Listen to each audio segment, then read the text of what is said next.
Hi, I'm Greg Nutt, and welcome to the American Landscape. Today we've got a slightly different show due to the COVID-19. We are in lockdown here in California. They're encouraging us to stay home.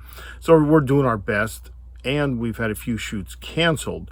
So I had this interview with some POWs that I held back. You know, it's not our normal type of show. It's not a place to visit per se, though it was shot at the Lion Air Museum in Santa Ana, California. I knew we'd have a chance to meet these guys, but I didn't know if they wanted to go on camera. So when we had the opportunity to interview them, we jumped at it and we pulled out every camera we had in our bag. In addition to our Panasonic DVX200 that we shoot the show with, we found where we pulled out a couple of our GoPros, Sony A7, and we didn't have enough mics to go around, so we laid one on the table. I was already mic'd up for filming at the Lion. The table was full of veterans, but when we started to roll the camera, a few of them peeled out. We were left with the two POWs, which was the intent anyways, is to hear these guys' amazing stories. So when we think about being locked down here at home, think about these two guys being locked down in a prisoner of war camp in Germany and in North Korea, which the conditions really in the North Korea camp were horrific. So these guys fought for our liberties, fought against the Socialist Democrats of the Nazis, fought against the Communists of North Korea and China, and did it with aplomb. They're humble guys, and their stories are inspiring, and I hope that you'll kind of rethink your self-isolation at home when you hear their stories. We're here at the Lion Air Museum in Santa Ana, and I have the great honor and pleasure of sitting here with two World War II veterans of the United States Air Force or Army Air Corps at the time, and also then on to Korea, which is also my dad's war. So we've got George and Dan. Dan also spent time in prisoner of war. 2.5 years. And George also spent some time as a prisoner of war. Is that correct? Right. And Dan unfortunately got there by, can I actually, you fell out of the B-17, right? You didn't jump out? I fell out of it when the tail was cut off. I fell out of the newly created hole, yeah. It's like I say, when I fall, I'm not afraid of falling. It's that sudden impact, stopping. I was unconscious at the time, so during the hurling process, why it threw me out, Wow, that's crazy. And now, how did your aircraft go down? Yes. Also? I was on B-24s in World War II, and then when they recalled me, they put me on B-29s. I was tail gunner. Tail gunner. I had a nice apartment back there. You go way back by yourself back there, right? Just like George, Both aircraft, a pretty isolated position, right? B-29, was the best three-engine bomber we had. Did you know that? No. Traditionally, an engine was out or two. But anyhow, I only got in 10 missions. 10th mission while we were shot down by MiGs. I guess we were kind of over the MiG air base. Oh, yeah, that kind of happens when you're that close. And how many missions did you have in? Well, that was on my 17th mission when this happened. I previously put in 16. That's a lot of time up there. I flew for about a couple of months. December 23rd, 1944, I flew my first mission, and I was involved in this mid-air collision on the 9th of February, 1945, about 2 months later. And I take it the day you guys went down is that's a date you guys will never forget. Never have to remind yourself of that date, I bet, right? Implanted in your mind. Some dates you'll always remember. You remember when John Kennedy was shot. Well, you remember what day you went down also. Yeah, I bet. There's no doubt about that. So you eventually then were captured by the Germans? I was captured by German civilians. I landed in a rural area, and I was captured by German civilians, about 40 or 45 of them. Some had guns, but they had farm implements also, And formed a circle around me, and I was instructed to do certain things, and I complied because I felt I was only 19 years old, so I was anything they asked me to do, I had done, you know. Sure. So where did what camp or did you end up in? The first camp I went to was the civilians turned me over to the Army, and eventually I was turned over to the Air Corps in Germany. And then I went, the first camp I went was the interrogation center at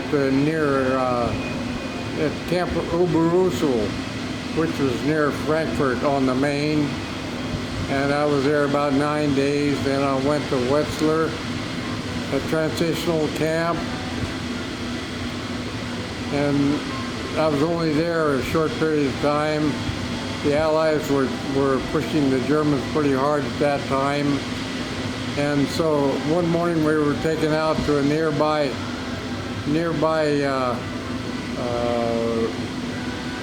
railroad station. We boarded boxcars, 75 guys to the boxcar, and we rode to, we didn't know where we were going, but eventually we ended up in Nuremberg, and I was only in Nuremberg a short period of time. Same thing, the Allies was pushing the Germans pretty hard. One morning we were taken out to a nearby Autobahn, which was a nearby freeway, and we marched from Eisenberg, which was near Leipzig, down to Stalag 7A, down by Munich, about 20 miles from Munich, at a place called Moosburg, 7A. And we were liberated in that last camp by General Patton. General Patton, one of General Patton's spearheads, liberated our camp April 29, 1945. And we were kept in this camp for a short period of time, maybe 10 days, a week or 10 days or so, in a military style. And one day we were taken to a nearby airport at Landshut, Germany, and we were flown to Le Havre, France for processing.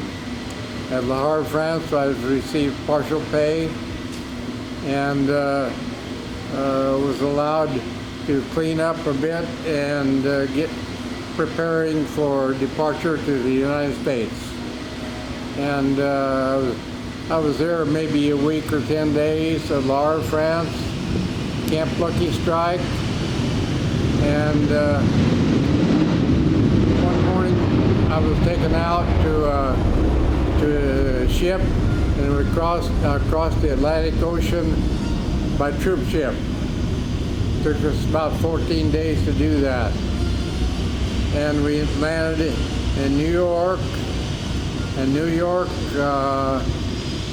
near Camp Shanks, and then I was there just over a couple of nights maybe, and then I was taken from there by troop train to Boise, Idaho, where I enlisted, where I first went into the service. So they took you all the way home. Yeah. Wow, nice. So how, in general, how did the Germans treat their prisoners of war? Well, Germany had signed at the Geneva Convention, which happened before the war began, and Germany had signed it as well as the Allies and so in that agreement, it had a subject about the treatment of prisoners of war. So the Germans, they used hunger a bit as a weapon, but generally their treatment of prisoners of war, they adhered to what they had signed at the Geneva Convention pretty well. Okay, so much better than the Yeah. the other camps that we all know about from the That's what I Holocaust. think. Wow. Well, that's I suppose a frightening and inspiring story all at the same time of surviving that and living to tell the story. Now, Dan, so you made it through World War II unscathed, basically, right? And then you get called back for Got called Korea. back for 12 months. For 12 months. Yep. And how far into that 12 months did you get shot down? Well, I was shot down on April 12th of 51, and I was recalled to the service September of 50. I'm just going to push this a little closer to Okay. you. So I quit worrying about getting out in 12 months. Yeah. The Koreans and Chinese. So they extended your enlistment without asking. Yeah, automatic. Now, what was the, were you in a Chinese or Korean prisoner of war camp? Yes, they were all Korean camps, and when I was shot down, why, I bailed out. First experience of bailing, but push comes to shove, you got to do it. So. Now, had technology changed much from, when George fell out with his parachute to the systems you were using in Korea, or is it still pretty much World War II stuff? Chest pack. Chest pack, okay. Chest pack. We have two hooks on the front of your harness, the day I went out, I wasn't in the normal position. Instead of being hooked to two hooks, I was hooked to one hook with the parachute parallel to my body, not across the chest. Oh, okay. Because across the chest made it difficult to handle your guns if need be. So most crewmen did not wear the parachutes, period. Oh, wow. They'd set them by their body. They figured if something happened, they'd grab the parachute, put it on. But I saw something that had drastic happen one day that made me think that maybe I should start wearing a darn thing. So I started wearing it in an abnormal position by one ring only. Yeah. Wow. And it worked. Yeah. Thank God, yeah. You're here to tell them that. That's awesome. I was more interested my in cousin protecting. swears to this day that I reached across and must have hooked it the proper way. I did not do so. I came down to kind of squee jawed.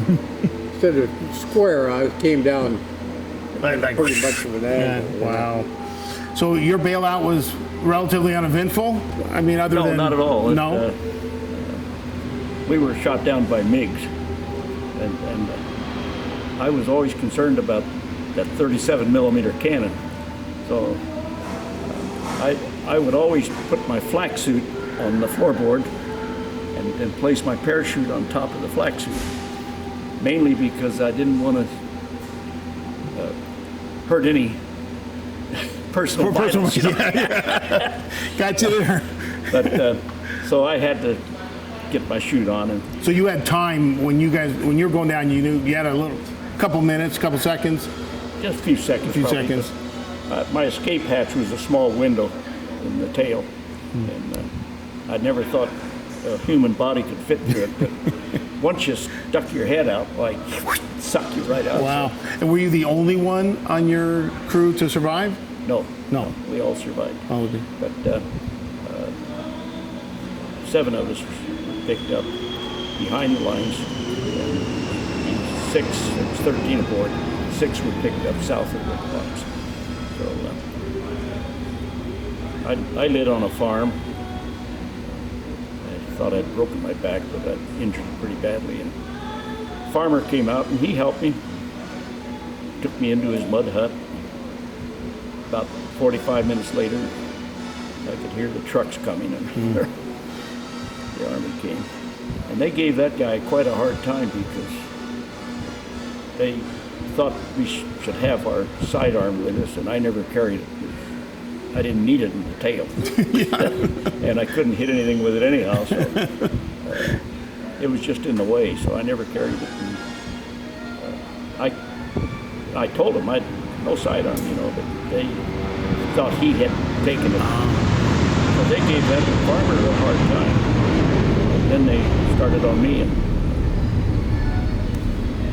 So was the rest of your crew? Did they end up being in the same camp? not initially. We were all over the place. I was took me about 3 days to get up to the interrogation place up in Sinawiju. And I was in jail there, interrogation center for maybe a week, 10 days, something like that. And then one night they took me out, took me on a rowboat across the Yalu River into China. I thought, oh, why this? And that's where I got together with some of the rest of the crew they had picked up and had them over there. So we were interrogated by the Chinese in China and by the Russians. Oh, wow. The pilots that shot us down did the interrogation. Really? Yeah. So you got the trifecta. You had the Russians, the Chinese, Well, yeah. and the Koreans. The Russians were okay, Really? they knew everything. Yeah.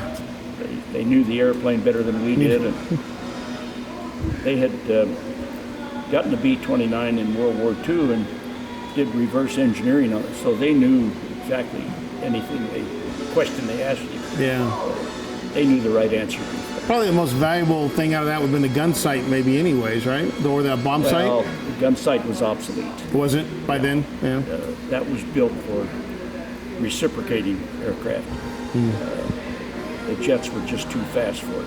Oh, okay. So there was a lag time there that you kind of had to compensate for. So it wasn't an effective sight for jets. But we had trouble. Our fighter covered. Some of them showed up, but F-86s were going to fly cover from high up, and they got screwed up, or we did. I don't know which, but we didn't have them. Probably a good thing for them, because those MiGs were fast, I'm telling you. And there was a lot of them. Because of windage, our target was a rail bridge across the Yalu River. And of course, it was restricted airspace. We weren't supposed to be in China airspace.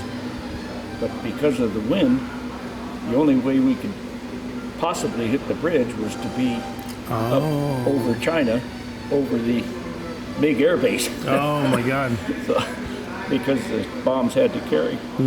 And we were instructed, you don't hit the north end of the bridge, just the south end. Well, that's ridiculous. The target was hit, but not destroyed. The MiGs, I think there were 14 B-29s lost or damaged that day. 3 of them went in. 1 exploded, and 2 went in. Anyhow, we were marched all over South Korea, and I ended up in the caves for several months, and that was the hellhole of North Korea. But they starved us, and I got down to about 80 pounds. 80 pounds, wow. So they tell me. I know I could put my hand around my thigh. So. Oh, wow. So unlike Not the weight of the bones. Unlike the Germans, who you might have played a little games with the food, they took relatively good care of the guys. Not so in Korea.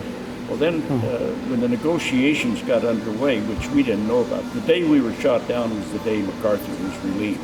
Oh. So they were putting on a show, propaganda show, Sure. We didn't know it until afterwards. But anyhow, eventually the Chinese took over all of the prison camps and shut down all of the Korean camps and moved us all up to the Yalu River. And they had several camps spotted along the Yalu. So got the rest of the war there. And I have to say that our treatment did improve somewhat. by then, we weren't being interrogated anymore or anything else. So, Just a daily grind of POW life by that time? Yeah. And we ran our own camp, internally. Okay. Had our own cooks. So not unlike, not to compare it with, a comedy, but that Stalag 13 or whatever, it's like you kind of ran your own internal thing and they guarded the gates and the outside and you... Oh yeah, we had a lot of guards. Yeah. And the compound had double fencing, all that sort of thing. Basically, we had to do our own wood runs up into the mountains and haul wood down. We'd have to go to the Yellow River and get the grain off and the daikons off the barges and haul that back to camp. So what was your total time in captivity? 2.5 years. 2.5 years. And were you part of a prisoner exchange or was at the truce? I got out on the very last day of the exchanges, which was September the 5th, their time. And they had set up a temporary camp down near the demarcation line. And they'd call a roll call every day and who's going and who's not going. The last day I was wondering, what did I do wrong? Oh, wow. But, so when you got exchanged, there were guys left behind then? No, you were at that point, all the group is gone? Yeah. Okay. Those that, I think there, rumors say there was about 20 guys that opted to stay in China. Really? But, and I think some of those over the years have changed their mind. Well, I didn't realize this until I was reading a book somewhere, probably a late night graveyard shift, about a couple GIs that literally walked through the demilitarized zone. They said, I'm defecting to the north. I'm like, what? Our guys walked to the north? And one of them's still there. It's kind of a propaganda piece. One's, I think, tried to come back, but not under very good conditions. I mean, you kind of wonder, but wow, that's I don't get it, but it's hard to comprehend. They had a program, to try to brainwash us. Yeah. I had a distinct advantage over those guys. Nothing to work with.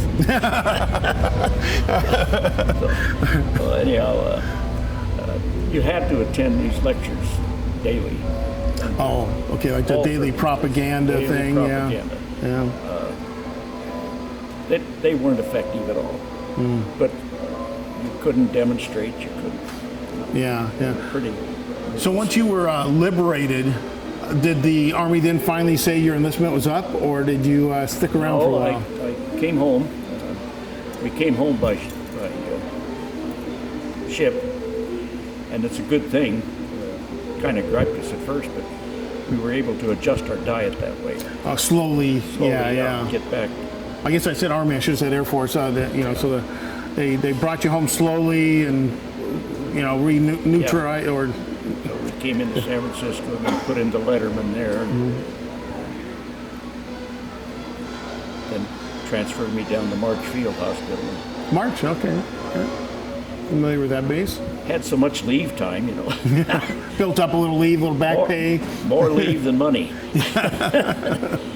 So finally, I got assigned to San Bernardino and TDY to Santa Ana. And that's how I ended up in Santa Ana. Oh, wow. So you were at, San Bernardino would have been Norton? Norton, and TDY to Santa Ana to Air Defense Command. Okay. I was a training sergeant. I didn't know what the hell I was supposed to train, but anyhow, that led to a lot of things. A friend of mine that I'd known before the war, he graduated from UCLA.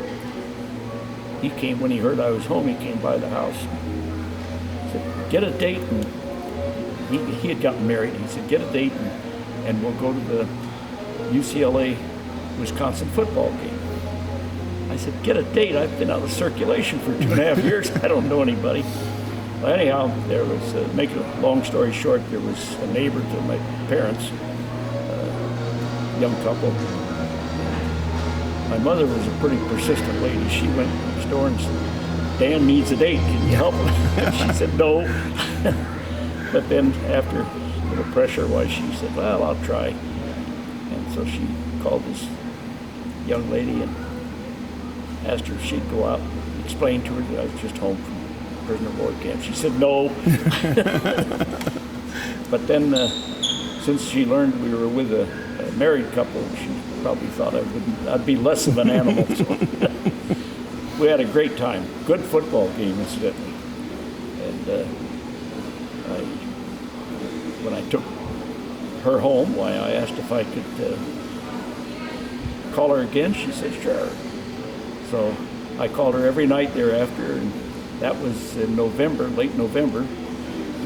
I got married January the 7th. I'd say, how long you been married now? That's awesome. Well, it was 61 years when she passed away. Oh, I'm sorry to hear that. Wow. In 65 years now, so. Wow. Well, that's a great story. So, I mean, now, out of the time, I saw you wearing your Purple Heart there. Any commendations come out of your time in the camps or as prisoner? I was going to ask. Air medal. Air medal. When you flew into Korea, did they give you any arms of any kind, like the old 45? I had a 45 signed to me. Yeah. We did. Early on in Europe, the guys were issued 45s, but later on, the 45s were taken away from them because some of the guys, they found out they tried to be heroes, shooter, even though they didn't have a chance at all. Why, just because they had a 45, why they would try to shoot their way out of it. Oh, okay. And but we didn't have any arms of any kind, so. Wow. But so we just whatever they, when I first landed, I started running the other direction. But when they started shooting at me, I decided they might hit me. So the hell with that noise. I ended up putting my hands in the air and walking towards them, and then they formed a circle around me. Wow.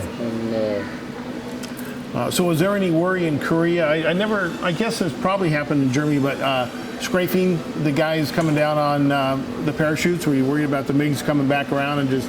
A MiG followed me down, and I was concerned about that. But I think he was out of ammunition. And so he was probably just radioing my position. So drafted or enlisted? Enlisted. Enlisted. Well, I was enlisted. You would sort of. At first, I was deferred for farming with my parents, but later on, I enlisted. And any regrets? I wouldn't do it over again. You wouldn't choose to be shot down, but Right. As far as your service. Oh no, I enjoyed the service. Yeah. No regrets. It's something that you're supposed to do.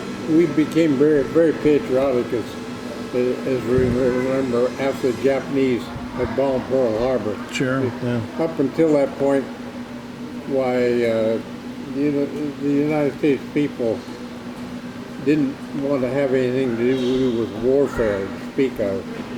But after the Japanese bombed Pearl Harbor, yes, we became very patriotic. Sure. Yeah. Wow. Well, those are amazing stories. And I know your story is right now at Heroes Hall in the POW section. Is your story there also? What's that? At Heroes Hall? Was your POW experience at Heroes Hall too? Yeah. All right, so we filmed there a few weeks ago, so we probably have the docent there also telling us about it. So it's really great and an honor to meet you, because I saw the picture that someone drew of your experience, or the hand drawing over there at the museum, Heroes Hall, and I'm like, wow. I mean, when it's almost like cracking an egg open and just watching the contents coming out. It's yeah, that's the way it is. Look, the best thing to do is don't try to figure it out. It happened, and that's it. Yeah. Yeah. No, and you can't take it back. You can't go anywhere. You just did it. Well, I'm, just surviving. I mean, that's, it's, I wonder sometimes. I do with my AMVETS group, but we honor businesses that fly the flag every day and properly. And I usually will tell a Medal of Honor story at all of them. And sometimes you wonder, you could I have done this? Would I have risen to the, that point? You hope you will. You just never know until you're put in that situation. There's a young fellow by the name of Dan King. His dad was on our crew, gunner, and he's one of my namesakes. I've got 3 namesakes off the crew. But anyhow, he just completed a book, the Yalu River Boys. I've heard of it. Yes. He did an excellent job.